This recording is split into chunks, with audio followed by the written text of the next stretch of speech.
Je m'appelle Christophe Wazinski, je suis chargé de cours. Je mène des recherches sur les questions en rapport avec les conflits, avec la guerre, et je donne aussi un cours sur les politiques d'armement et de désarmement ici à l'ULB en master.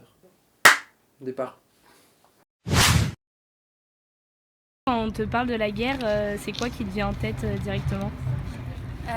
Du coup, c'était plus des images qui ont été par exemple postées sur les réseaux sociaux que les articles de journaux, parce que forcément c'est plus marquant d'avoir des images que des textes. Je pense que certaines images sont utilisées à des fins de propagande au sens large. Alors je pense qu'on peut en trouver un certain nombre d'exemples si on regarde ce qui se passe sur les médias sociaux.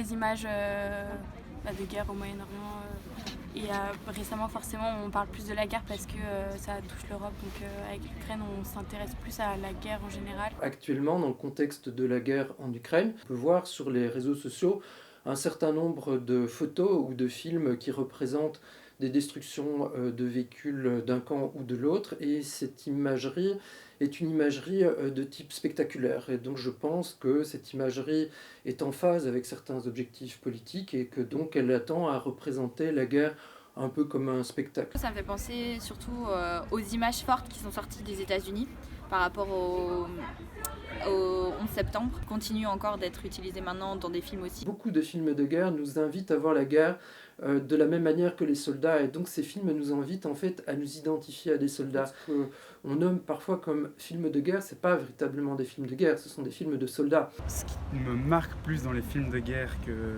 qu'une image en particulier, c'est plutôt pas tant les images de guerre en elles-mêmes, mais les images à l'hôpital après, où tu vois tous les estropiés. Les images qu'on m'a déjà montrées dans des films documentaires ou j'ai pu voir dans des musées d'hommes dans les tranchées. On suit des militaires et on s'identifie à eux. Mais ces films de guerre, en revanche, la majorité d'entre eux ne montrent pas la guerre autrement qu'à travers le regard des soldats. On ne voit pas les civils, ou on les voit de manière relativement marginale.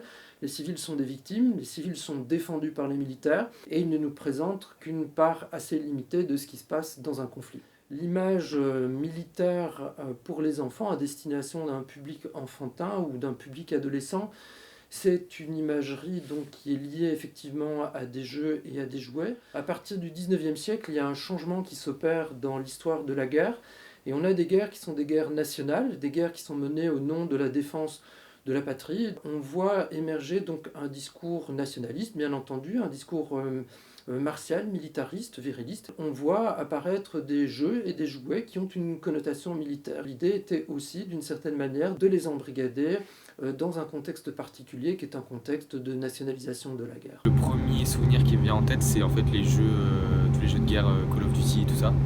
Et c'est du coup axé très militaire en fait, les jeux de guerre, et axé plutôt côté américain, où on va glorifier un peu le pays, c'est pas très historique quoi, c'est surtout montrer l'atmosphère. Je pense que les jeux sont d'abord des jeux et que si on les conçoit comme tels, ils ne sont pas nécessairement toxiques. Ce qui me semble par ailleurs problématique, c'est un certain nombre d'initiatives, notamment des initiatives qui ont été développées aux États-Unis il y a plus d'une vingtaine d'années de ça, des initiatives qui consistaient à développer des jeux vidéo afin de faire la promotion des forces armées et à encourager le recrutement. Le problème n'est pas là le jeu en tant que tel, c'est l'environnement qu'il y a tout autour du jeu. Je pense qu'effectivement, il existe encore de nos jours une imagerie de la guerre qui est une imagerie de type nationaliste, patriotique, viriliste, etc.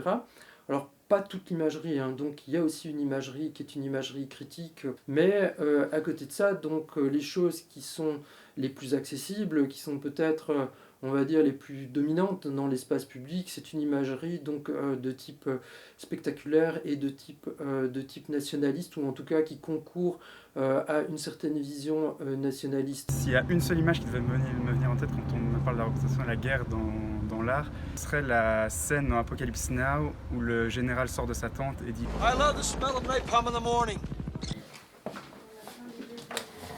Super, merci. Je vous en prie. J'espère que C'est bien. ça rendra bien. Oui, j'espère aussi. Je pense.